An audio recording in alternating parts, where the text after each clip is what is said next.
Hello. Ooh.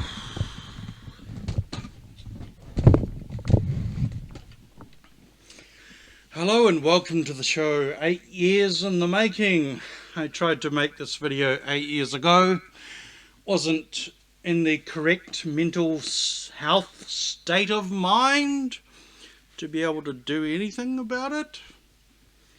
Wasn't able to think properly. Had no thoughts of my own. Total mental write-off. So 8 years later, I am out of every single conspiracy theory, both Christian and non-Christian. So in this series, we'll have to explain what conspiracy theories are Christian and what are not. So simple ones are Christian conspiracy theories about the New Age movement taking over, Lord Maitreya, Bilderbergers, 666, Antichrist, Mark of the Beast, One World Government, One World Religion, Hinduism, destroying Christianity, all that sort of nonsense. Whereas the non-Christian conspiracy theories are quite simple and more straightforward. The moon is a spaceship. There's a jump gate to Mars that scientists just basically get into an elevator. They have lunch on Mars, so they're already traveling to Mars. So what's this nonsense about SpaceX or NASA trying to get to Mars? There's people already there, and there's whole colonies living on the dark side of the moon, and that conspiracy theory's been around before the Pink Floyd album. Anywho, so we're doing Christian conspiracy theories. So Christian conspiracy theories include the God of the Bible. It's very messy. I can't say that anymore because there's flat earth Christians now. There's mud flood Christians. So there's no distinguishing anymore between what's a Christian conspiracy theory and what's not. So you've got both sides of the Christian, non-Christian conspiracy theorists saying that transgender is evil. It's just that the Christian one puts it with the statue of Baphomet with the tits. And David Icke would say that transgender people are the next evolution of human beings. So both sides are now talking about the same conspiracy theories. Back in the day, there was a division. You could tell what's what, but now it's like there's no difference between Barry Smith and turning the friggin' frogs gay. Alec Jones, I forgot his name there. Anyway, let's talk about what I'm supposed to be talking about. New Age Bible versions. We're going to do a 20-part series if we need to. Now, the reason I'm doing it is not because I care about this anymore. This is an 8-year-old conspiracy theory that's probably dead by now. So, only reason I'm doing it is to create the soundtrack. The only reason I'm doing this is to create the soundtrack for it so I can learn how to write music. It's got nothing to do with this book. This book is totally irrelevant these days. Nobody's being influenced by it. Having said that, of course, I found this website. I wonder how old the website is. I mean, there might be out-of-date websites. There's no dates. 2016. So this website's 4 years old. Okay, so this conspiracy is well and dead. Deader than the flat earth conspiracy theory, of course. So, New Age Bible versions, an exhaustive documentation of the message, men and manuscripts moving mankind to the Antichrist, one world religion. So notice the anti-male, anti-men title of her book.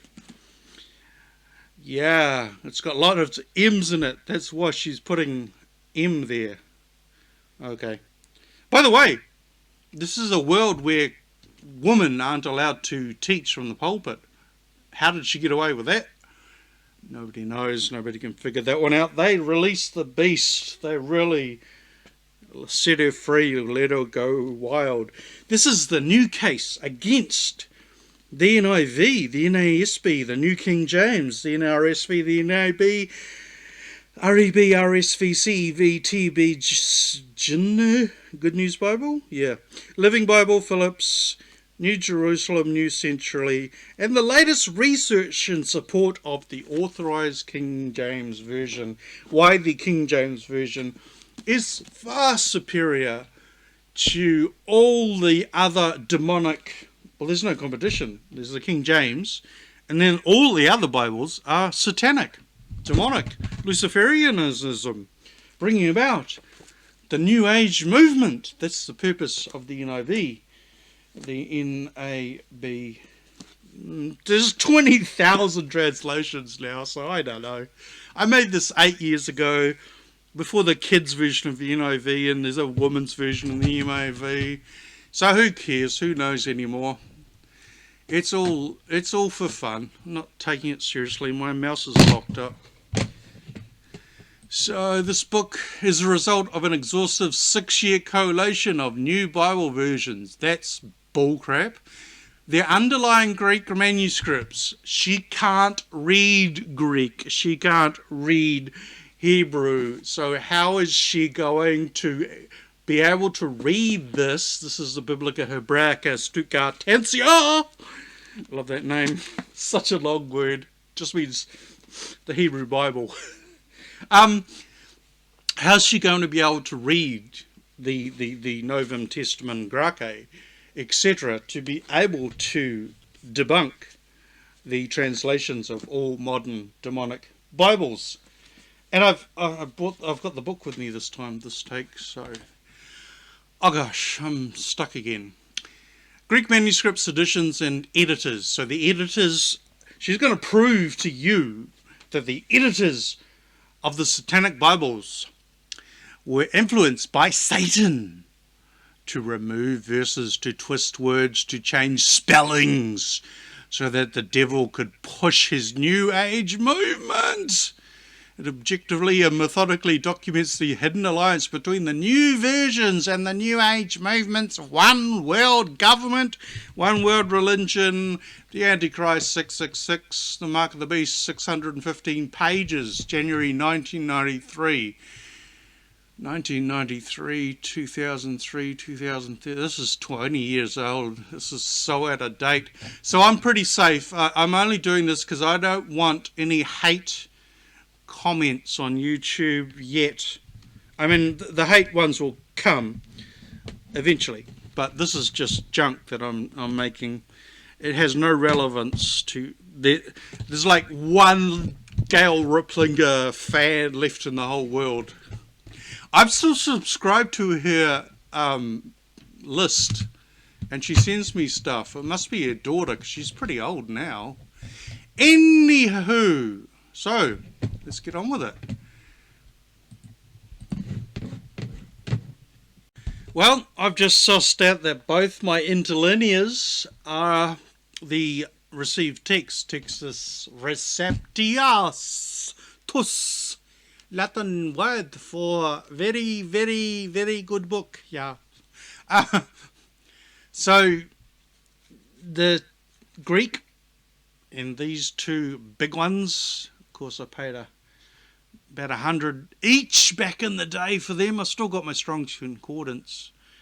That's a different story altogether. So I've kept all the expensive books that I bought when I had a job before I was an invalid. And you can see, yeah, so this is the TR, Textus Receptus, and we're going to have a look now at the Novum Testamenta Graece, or commonly known as the Nestle Ireland New Greek, that the modern translations, satanic translations, come from. If you're a King James onlyist, you pronounce his name Nestles, as in the chocolate, because why not? Flat earthers don't know what parallelograms are or triangles that are 111, so why would they know what Nestle is or Nestle? Now I'm saying it wrong. Okay, so the King James Holy Bible 1611. or the Textus Receptus as it's commonly known, the received text, comes from manuscript 1, 12th century, 1 RK, 12th century, 2E, 11th, 12th century, 2 AP, 12th century, 4 AP, 15th century, 7, 12th century, 817, 15th century. Wrote a song about it. Okay, I will. I'll have to now that I'm talking about it. So that's that. So this is based on the Codex Alexandrinus Enus, the Alexandrian Codex, whatever, this Vaticanus Septuagint, big words, anyway. So this is from that, and this is compiled by hundreds of Bible scholars over the years, not just Westcote and Hort. My cartoon puppet version will be Waistcoat and Sport or something. They live on Nonsense Town and they get picked on for drinking too much tea by Gail Riplinger. Right, so here we go. There's verse 19. There's verse 20. Verse 22. But where's 21? See, Satan travelled back in time 2,000 years and ripped the verse out of all the manuscripts around the world. Or is there a more logical explanation? I've got to take my glasses off for this one. So there's 21. Ugh, I can't see it. There we go. Omitted verse. So Aleph doesn't have it. B, Vaticanus doesn't have it. Theta doesn't have it. It's not in 33892. Blah, blah, blah, blah, blah, blah, blah. It's not in any of those. But it is in C, D, K, L. These are just manuscripts, parts of Bibles. Some of them are almost whole Bibles. They're pretty old. A and B, or Aleph and B, are 300 AD, so very, very early. And you can see there that it's Matthew 17:21 is a copy of Mark 9:29. So that's why it's taken out. Somebody just, when they were writing the, for example, C or D, they accidentally copied one verse to two different passages. Simple mistake. There's a lot of, if you look at the original manuscripts, there's spelling mistakes, there's like backwards words, there's all sorts of drunkenness and carry on going on. So yeah, there's no satanic conspiracy here, folks. It's just that it's Mark 29 repeated. That's it in a nutshell. But we want Gail Riplinger to create a conspiracy saying that Satan stood on the backs of either the original writers or the translators of the modern Bibles and said, hey, take that verse out and I'll give you $6, $666.